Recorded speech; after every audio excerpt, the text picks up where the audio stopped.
Greetings everyone, this is part 2 of Inktober 2024. Let us now continue with the next 10 prompts. The prompt is cheese, dairy goodness forged by churning milk and has a variety of collection. Mice love cheese, so I wanted to do something with the constant to make it more appealing and adorable feature. The character is known as the Cheese Fairy, to which is an odd sentiment to itself, an anthropomorphic, whimsical character to differentiate to the mass majority of supernatural, eerie, and creepy creatures we have so far from the previous prompts. She has the special ability to conjure different kinds of cheese, and as a cheese lover myself, I would not mind the existence of this furry.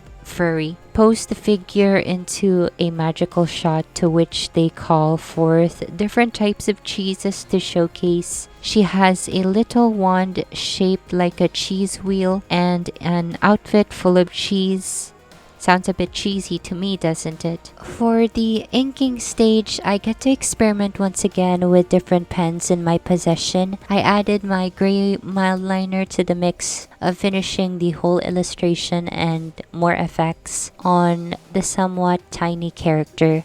I love that I really made way for the brush to give whimsy to the conjured selection of cheese into the mix. For mostly the silhouette is quite appealing in my eyes, and how all the elements come together in one setting. Pretty cute and magical. I would describe the whole essence of the overall mood. Her name is Brianna Jarlsberg, and she is the wonderful Cheese Fairy.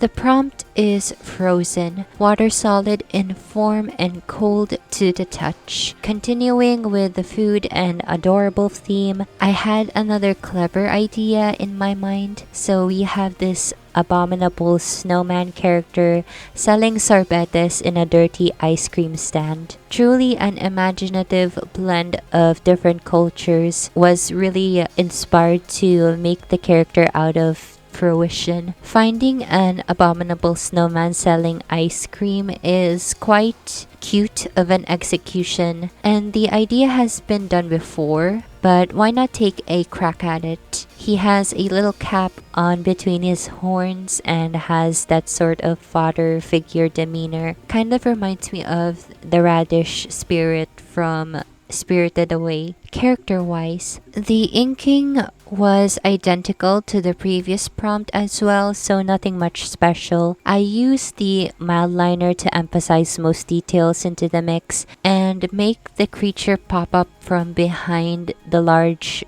cargo. I tried to emulate glass onto the cone box storage and gave that cart more dimension and shape. The wholesomeness of the illustration plus the appreciation for the little things of culture are heavy running through my mind when the process continues. Usually the cart has an umbrella, but I omitted it because it was unnecessary for the monster's size, but I do not know. His name is 𝕊𝕬𝕤𝕚. Is that how you're supposed to pronounce it?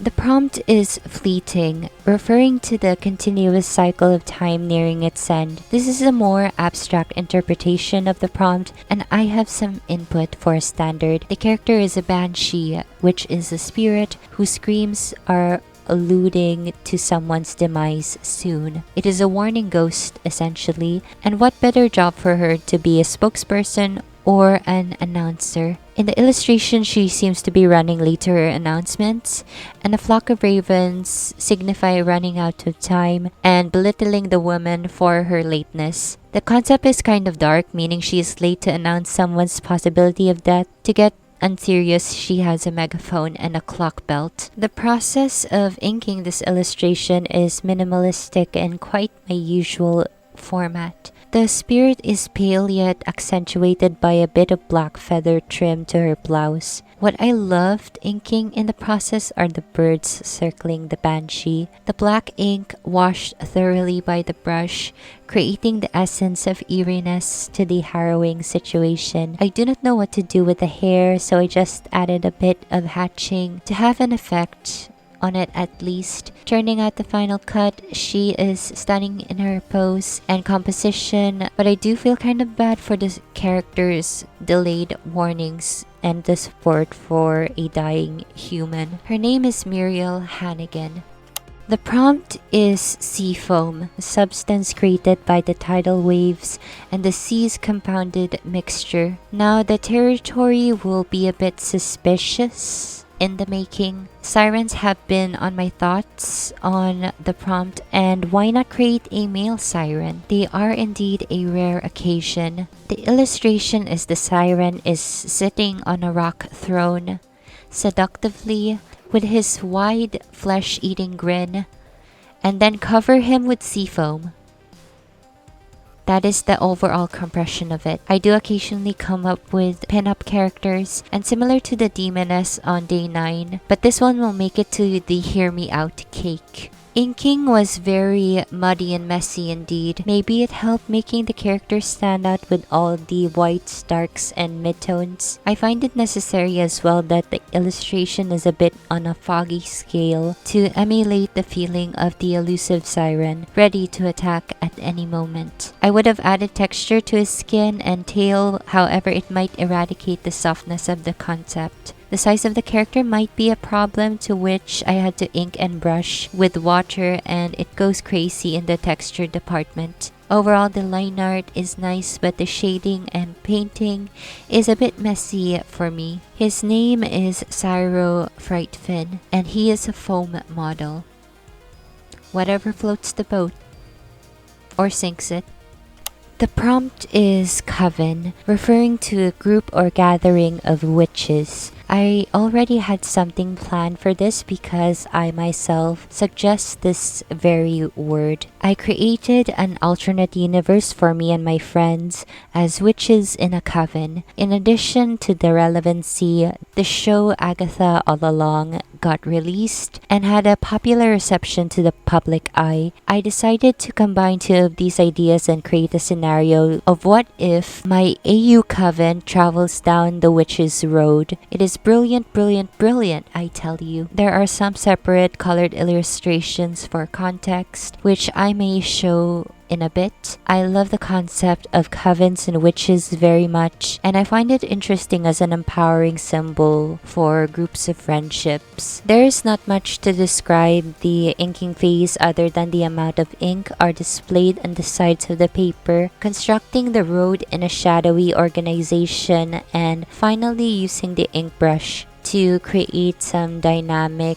strokes. I had to only make minimal shading to the amount of characters present in the entirety to save some time. And the first time of the canvas having a different orientation. To describe the witches in order from left to right, we have the War Witch, the Soul Witch, the Grove Witch, and the Oracle Witch, which is yours truly. The result is everything in my opinion.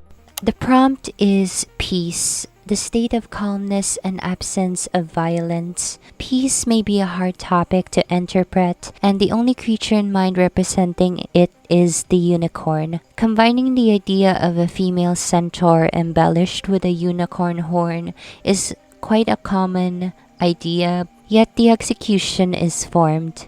She looks like a combination of Soraka and Lilia from League of Legends. The young dryad is appeared to be sitting and meditating. The sign of peace is at the back, constructed with vines, and the aura of the scenery is representing the serenity and aesthetic. She is a daughter of nature and likely being one with it. Your typical inking phase and maybe some experimentation to where the skin and fur blend and contrast to each other. Firstly, I was going to shade the creature pale and minimally, yet it turned out dimensional and appealing to what I expected it to be. I used the minimal of the white Jelly Roll pen to have dimension, but the ink flow is kind of giving up on this paper. The pen is still in my possession for years now and still standing strong. The finished piece looked like it could be an art performance or something. Her name is Nadine Fern and she is the Forest Whisperer. The prompt is simultaneously to do some things or actions at the same time. For some reason, there is no other perfect idea of a character to fit than a spider. The profession of the character is more of inclined of the college course I am currently taking. The creature is an artist, and with the blessing of having additional 4 limbs, is a clever candidate for doing the actions. He is simultaneously drawing on his tablet, printing suspicious commissions, and cutting stickers, all in a day's work. The unhinged and overly cyclical life of an average media artist. He's also done purchasing a made outfit for his cosplay. I had a lot of filling up wide shapes with plain black and some incorporating texture to the extra spider limbs. The pose of the character is quite funky, and I love the sense of incorporating real-life operations to a T. The embodiment of my friendly spaces are in the essence, and I do love shared interests and dreams on the present time. The concept is there, and the look of the character, especially with the funky glasses. His name is Timothy Wiles, a Webaboo artist, which sounds unusual to say. The prompt is pineapple, tropical fruit with spiky outer shell and some sweet insides. To give context, this prompt is requested in one of my course mates for their birthday in this exact date. I wanted to illustrate them in a pineapple suit while sticking to the theme somehow. Ended up being a pineapple killer. The reaction to the sketches was understandable, yet it was indeed approved. The inking leans into the darker tones, which I do not mind. Pineapples are darker in the outer shell, and the amount of spikes clutters the whole shape of the fruit. The proportions are supposed to be free-formed as well. They look wonky, yet it is the point of the process. The premise is kind of hilarious, and the pose is threatening to say the foremost. Imagine seeing the silhouette in the middle of the night. Terrifying.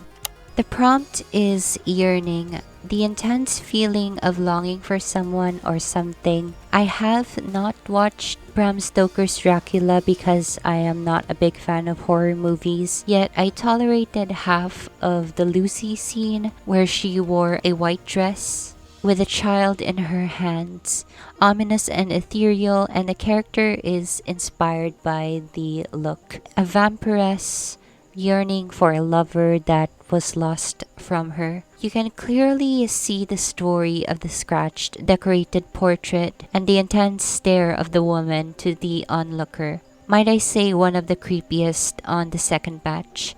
I noticed there has been a lack of texture lately on my illustrations, so I added back to it on the current one. I love how it looks even when it is covered in shadow. I am referring to the dress. The posing is the star of the composition, and the concept of clawing someone's face out of the picture signifies the symbolism. There is a blend of dark and light inking, and I definitely approve the result. Her name is Victoria Romanov, and she is the Eternal Countess. The last prompt on this part is Smite, an act of striking with immense power, especially by a god or deity. Essentially, I am making a depiction of Thor in Norse mythology, the god of thunder. To be honest, this is not one of my best executions. It has something to do with the lack of space awareness and filling up most of the paper. At least he is in a good pose, although he looks ginormous. Mostly gray tones and blacks, and I sort of bring the texture back, similar to days 8 and 13. I do adore the effect of the hammer glowing, and the darkness surrounding it offers a sense of style and displays the power of the weapon. In the end, I do not think this is a good justice for what I picture Thor would look like, but it is what it is. That is all for part 2 of Inktober. Stay tuned for part 3. If you like this content, feel free to let me know your thoughts or your favorites in the comment section below. If you enjoy this content, feel free to like and subscribe. I will see you soon in the next video. Thank you for watching and have a pleasant day.